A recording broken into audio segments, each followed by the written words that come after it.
Hey, you guys, wanted to make sure that I had, like I did last time, had gone through the quiz so you have an idea of what the right answer is, what we were looking for. So first thing I gotta say, remember, these quizzes are out of 5 points, and that's deliberate. That's so no matter how poorly you do, it's not something that's going to influence your grade. But it should provide a signal to you that, hey, are you watching the videos? Do you have good enough notes to get what you need to know to do well on the exam? That's the whole reason that we're doing that. So it's not so much about the points. It's about providing a signal to you about whether or not your habits are solid enough to be confident in them for the exam. And honestly, if you're getting 3 out of 5 or better, I think that's good enough. These are deliberately difficult questions. If you're not going to have them valuable, then it doesn't make sense to make the questions easy.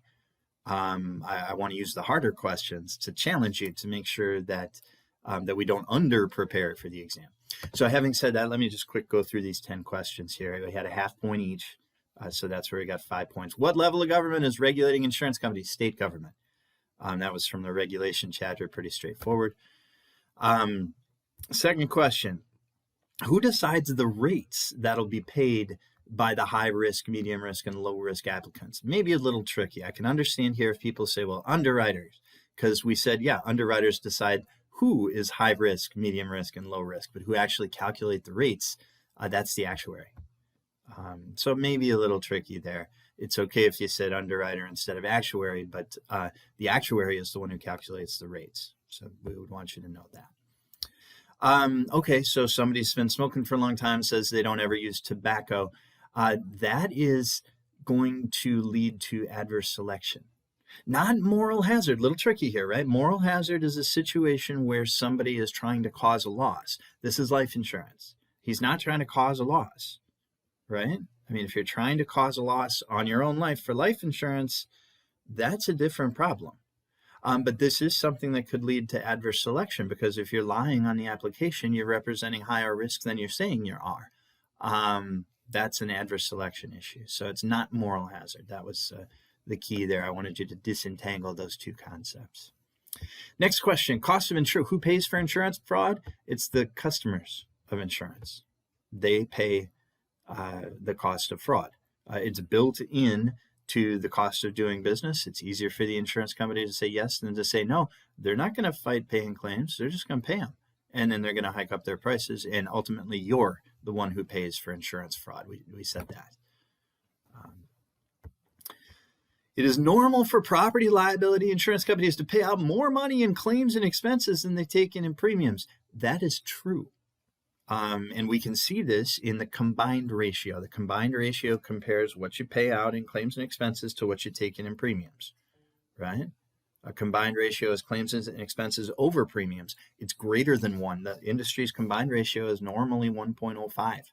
So it's normal for insurance companies to pay out more in claims and expenses than they bring in premiums. That's normal, yes. How is that possible? Investments. We're not accounting for investments in here.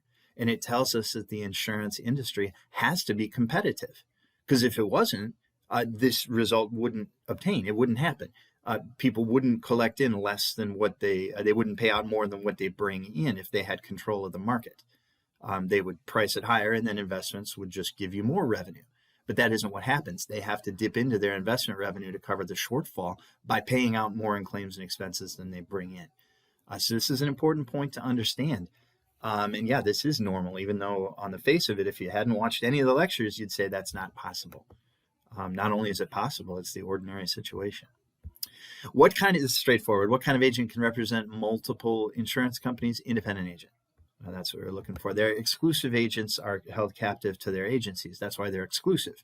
State Farm agent can't sell you anything other than State Farm insurance. Independent agent can represent a whole bunch of different companies, and they can shop it around for you.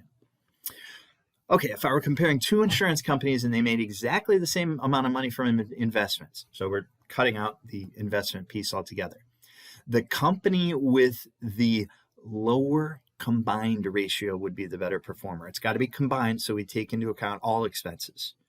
And then higher means you're paying out more, lower means you're paying out less. Lower is better from the company's perspective, so it's lower combined ratio. That's what we're looking for there. Question number 8. Unlike almost all other companies, insurance companies can be seized or taken over by the state if they're poorly managed. That's true. That's a big deal. I mean, if you want to run, my family runs a hardware store. We do a terrible job and we start losing money. The state isn't coming in to bail out our customers.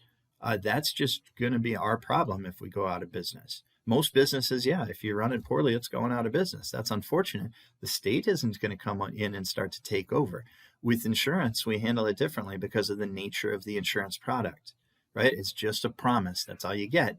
We got to make sure that the promise to pay is good. And that means that the state has a whole lot more power to regulate.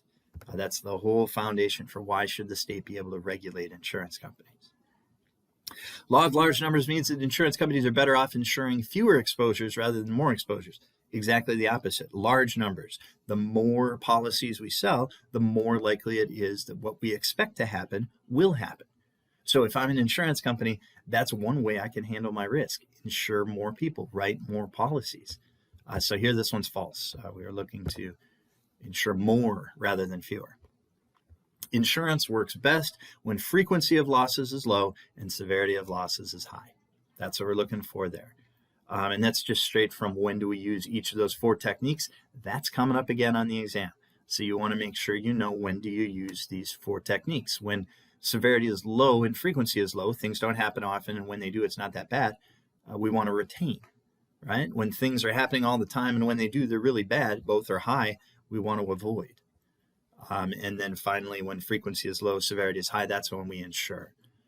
And when you have the reverse, frequency is high and severity is low, the one that's left is loss control, but the reality is we should be using loss control all the time, not just when frequency is high, severity is low. But for this question, insurance is best when frequency is low, severity is high. So I just wanted to quickly go over that for you so that you had some idea of what we were looking for the answers. If you have any questions, email me and I'll get back to you as soon as I can, just like I always do.